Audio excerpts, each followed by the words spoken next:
जो बिहार से हैं उनकी अगर मैं ट्विटर की टाइमलाइन रीड करूं या उनका फेसबुक पोस्ट मैं रीड करूं, वो सब लोग they are quite liking him कि भाई इस यहां पर क्या बात होती है बिहार के अंदर, अगड़ा पिछड़ा हिंदू मुस्लिम, वो आके बात कर रहे हैं कि हाँ भी जॉब्स नहीं है। सबसे पहले अगर कोई वर्ड पलायन अगर किसी ने अगर इस पूरे इलेक्शन को दिया, उसका नाम प्रशांत किशोर है।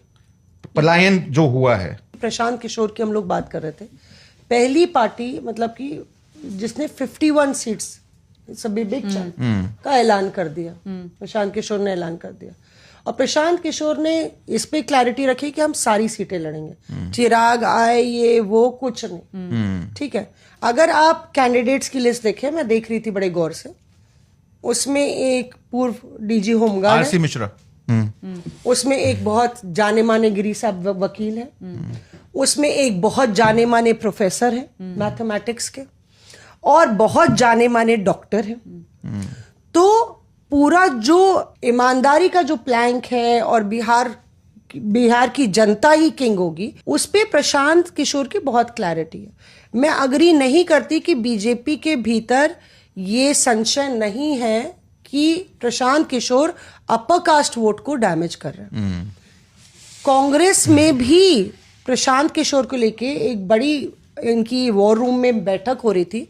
अशोक गहलोत, भूपेश बघेल, मैंने अंदर से खबर सुनी, अब अशोक गहलोत, भूपेश बघेल और अधीर रंजन चौधरी को ब्रीफ किया जा रहा था। वो अभी पहली बार वहां पे गए, वो ऑब्जर्वर्स हैं बिहार के, ये 3 लेफ्टिनेंट राहुल गांधी के, और मास्टर स्ट्रैटेजिस्ट है।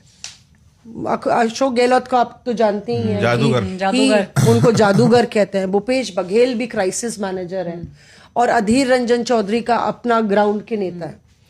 तो उनको ये ब्रीफ किया जा रहा था, तो वहां पे भी एक बड़े नेता ने बोला कि पीके के बारे में आप लोग क्यों नहीं चर्चा कर रहे हैं। तो जो बात आप कह रही है वही भ्रांति पूरी तरह से पार्टियों में भी फैली हुई बड़े दलों में, कि प्रशांत किशोर तो अपर कास्ट है, खुद अपर कास्ट है, तो वो तो हम लोग को, विपक्ष को डैमेज नहीं करेंगे, क्योंकि वो अपर कास्ट वोट ले जा रहे हैं बीजेपी का। बीजेपी सोच रही कि प्रशांत किशोर का प्लैंक ही अलग है, वो उनको डैमेज नहीं करेंगे। तो प्रशांत किशोर ने एक ऐसा मतलब कि कास्ट कॉम्बिनेशन का, जो आप कह रहे हैं ना, जात का जो उन्होंने किस सिलेक्शन ऑफ कैंडिडेट्स है, आप देखेंगे तो पूरा ओवरऑल रिप्रेजेंटेशन है उसमें। ईबीसी